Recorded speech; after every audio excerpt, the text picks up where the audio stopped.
Hey, good morning. Monty, what's up, buddy?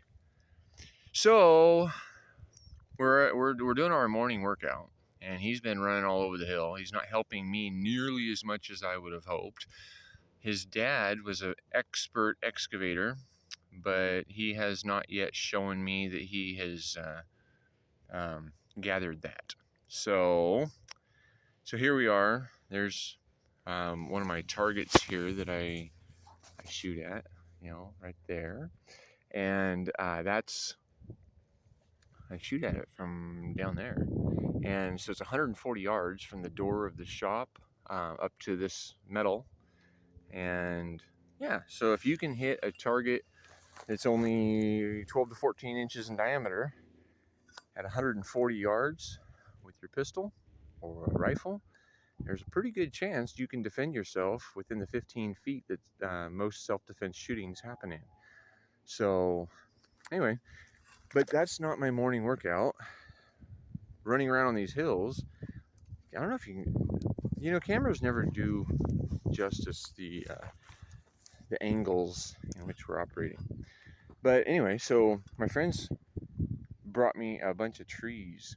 And so in order for trees to exist in the desert, they need water. And so I'm having to augment the watering until they can really get going and get some tap roots that run down into the aquifer to where they can pull water to the surface. And so one of those ways that we augment the water is by building condensation zones. And so right now what I'm doing basically is just I'm making a template, I guess. I'm drawing the dots on a page, and so we're going to make these terraces quite a bit bigger, like hopefully at least 3 to 5 times bigger than what they are right now. And so what I'm doing right now is I'm just kind of laying out a pathway that makes the land happy, right? Because that's part of the deal. And so I'm putting the dots along the line where gravity can feed the trees and the other plants that I put in here. And then when I have some friends up here, they're going to help me finish these trenches up and these terraces, and that way I can bring a hose up here and I can start cutting into here, right? And so we're going to do all the way across here from this point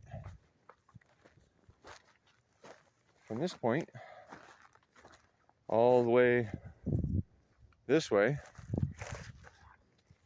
It is going downhill, just barely.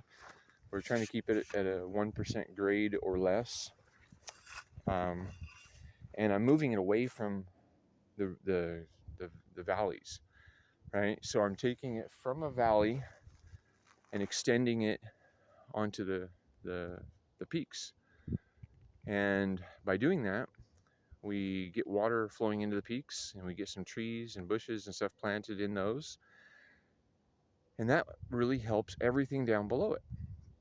So anyway, that's what I'm working on today. And this is why I don't need a gym membership, because that tool right there, you swing that 100 or 300 or 1,000 times, and that's a pretty good little workout. So we're going to be doing this over the next few days, so that way the trees and bushes that we have can get into the ground, and we can start getting some watering going. And the other thing that this works for is, okay, so you can probably imagine, right, that here, okay, so we're pretty steep incline. I mean, this is, I haven't measured this section, but I would guess that we're at least a 30% grade, okay? And so what used to happen is the water that falls up here just went whoosh, and rushed right across. But now what we're doing is we're making it so where the water comes down, it hits these trenches and terraces and it spreads out, right? And all along this terrace, we're going to be putting in little catch basins that can hold extra water, so maybe it's only going to hold 20 gallons or 30 gallons, right? But that's still more than it did before, right? And if you have 300 of them, each holding 30 gallons, that's much more, right? I mean, that's like 3,000, or that's like 9,000 gallons, right? Is my math right on that? 300, yeah, times 30, that's 9,000. So, and if we do that everywhere, that adds up pretty quickly. The other thing that this does is in the evening, the air current cools, the air temperature cools, and so the air movement is down the hill, right? And when the air movement is down the hill, the coldest air gets trapped into these trenches because cold air only moves down, it doesn't move up, right? So if you give it an opportunity to move down without moving back up, you're holding the coldest air to the land up high. So now in the morning, when the sun, this thing, this thing right there, when it shows up, it warms up the air, right? Because that's how it works.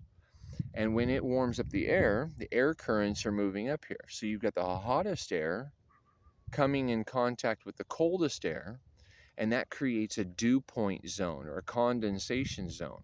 And it may not be a lot, but over a big area, a little bit becomes a lot. And so this is one of the principles of permaculture, is recognizing how the elements work and working with them instead of against them. Because that's the thing, is why are we working against these natural laws, right? Because somebody somewhere, some university said so, but that doesn't make sense. So if we do what makes sense instead of just what we've been told, we can start to promote an abundance that maybe should be existing. I mean, that's like out here. I mean, I could have rented an apartment for the last 22 years that I've lived in this valley. And let's move this down here. There we go. I could have rented an apartment and paid $1,000 or $1,400 a month for. Okay, let's do some math real quick. What is that? Let's just do some easy math here. Let's just just to make it simple on me here. Let's say it's $1,000 a month for me to have shelter. And for me to have shelter at $1,000 a month every year, that's $12,000, right? And so, and because I've been here more than a year, I've been here 10 years. That's $120,000. But I've been here 22 years. So what's that? That's 262,000, is it? 24, 264,000, I think it is. 264,000 if my mental math is correct. So for $264,000 that I would have given to a corporate landlord in the form of rent, you can definitely buy a chunk of this deserted landscape, deserted wasteland. And when you shift things in a certain way, you can see, like, okay, this house over here, it's been there for 30 or 40 years, and they've planted some trees right around it, and they water it, and it grows. And this house over here, same thing. It's been here for like 40 years, and if you plant some trees and you water them, they grow. And so what I'm doing here is I'm making it to where the land can mostly water itself, and then once it starts providing shade, it stays watered a little bit easier. Shade and mulch and things that would normally exist in a forest, I'm working here to provide using the resources available in the community for free. So I don't know if we're going to be able to zoom in here good enough. Can we? Yes, we can. That's a cool feature. So those pallets right there and those rocks that are next to it, those, I mined the rocks, and there's videos about that on this channel. And I mined those pallets by going into town with my truck and asking, of course, the businesses that have pallets outside, and I say, hey, can I have those? And they said yes. So I say, mine, mine, mine. And I throw them on my truck, I strap them down, and I haul them home. What those do is they provide several different things. They provide a privacy feature because it can work as a fence, but it also provides shade, and it provides trellis for plants to grow on. And like right now over there, oops, I'm not paying enough attention here, right? Over there, there's cucumbers growing on the inside of those pallets. And I just had a homeschool field trip show up here last week, 2 weeks ago, I think. And they were able to have a snack of cucumbers that they picked right from there. And the kids were like, I've never had cucumbers with pokies on them. I was like, that's because you've never had fresh cucumbers. You've had ones that have been handled several times and shipped maybe hundreds or thousands of miles. And so all the pokies on the outside of the cucumber get knocked off. But when you pick it at the vine from the source for free, instead of the gross restore for a fee, you get what's real, and it's tasty.